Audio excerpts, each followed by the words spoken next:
हर हर महादेव जी। राधे राधे। कैसे हो आप लोग? उम्मीद होंगे भगवान की कृपा से आप लोग अच्छे होंगे।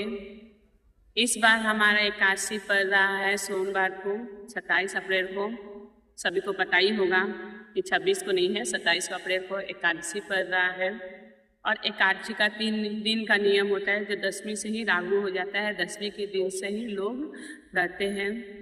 10वीं का दिन, पहले दिन जो 10वीं का दिन होता है वो इस बार रविवार को पड़ रहा है। आप उस दिन बाल उल हो सकते हैं, मगर तुलसी दल नहीं तोड़ सकते। इसलिए आप एक काम कीजिएगा, शनिवार के दिन ही आप तुलसी दल तोड़ के रख लीजिएगा, क्योंकि रविवार को वर्जित रहता है तुलसी को छूना, उसमें पानी डालना।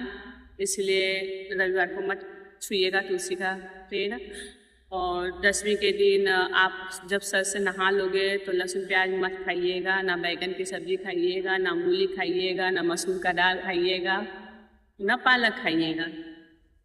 जो उपवास रखते हैं उसके लिए ये नियम है, और जो उपवास नहीं रखते हैं वो तो खा सकते हैं, मगर जो उपवास रखते हैं वो ये सब मत खाइएगा। और कितने लोग शाम को, मतलब 10वीं के दिन शाम जैसे हो जाता है तो नहीं खाते, और कितने जन खाते हैं। यदि कोई खाता है तो आप लोग एक काम कीजिएगा, सुबह ही चावल खाइएगा, मतलब दोपहर के टाइम में, दिन में ही चावल खा लीजिएगा, मगर रात के टाइम में चावल मत खाइएगा। चावल को मत यूज मत कीजिएगा। 10वीं का ही दिन नियम ही होता है 10वीं का।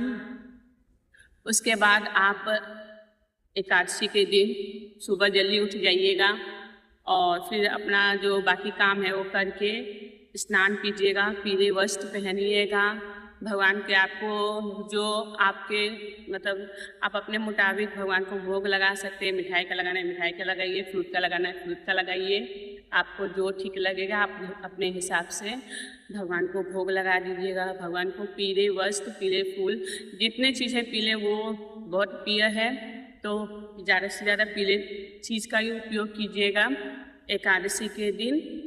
और 10वीं में और एकादशी में भी तुलसी में जल नहीं डाला जाता है, द्वादशी में भी नहीं, मगर गर्मी बहुत पड़ रही है तो आप क्या बोलते हैं, द्वादशी के शाम से आप डाल दीजिएगा, क्योंकि तुलसी को सूखना भी नहीं चाहिए। आप अपने हिसाब से देख लीजिएगा, यदि आपका तुलसी बगैर पानी का जैसे लगेगा कि हाँ नहीं बगैर पानी का वो सूख जाएगी, तो उसमें जल डाल दीजिएगा।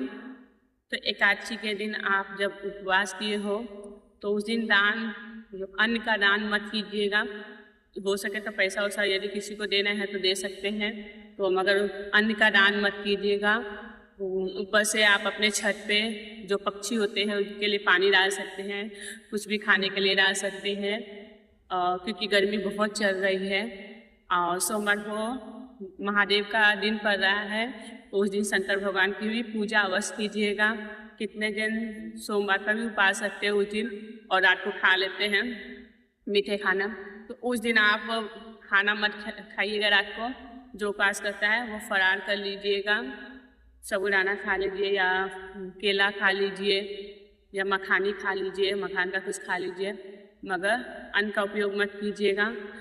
फिर द्वादशी के दिन आप अपना पालन कर सकते हैं। कितने दिन का तो द्वादशी के दिन मंगलवार को भी उपवास रहता है, फिर भी फ्रूट थोड़ा खा लीजिएगा अपना, और उसके बाद शाम को अपना उपवास तोड़ते हैं मंगलवार को, क्योंकि इतने दिन का मंगलवार का रहता है। तो यही सब मुझे जितना मान था मैं बोली चलिए आप लोग से शेयर किया जाए कि एकादशी का, ये बहुत अच्छा एकादशी है।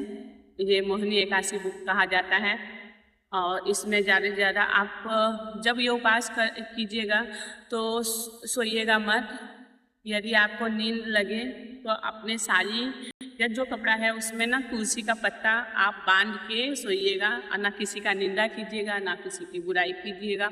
उपवास करके निंदा करने से, बुराई करने से आपका पुण्य नष्ट हो जाता है। उपवास करके कोई मतलब नहीं होता है, तो कोशिश कीजिएगा ना किसी का निंदा कीजिए ना किसी की बुराई कीजिए उपवास के दिन। आज के लिए यही। आप लोग को मोहिनी एकादशी की हार्दिक शुभकामनाएं। राधे राधे।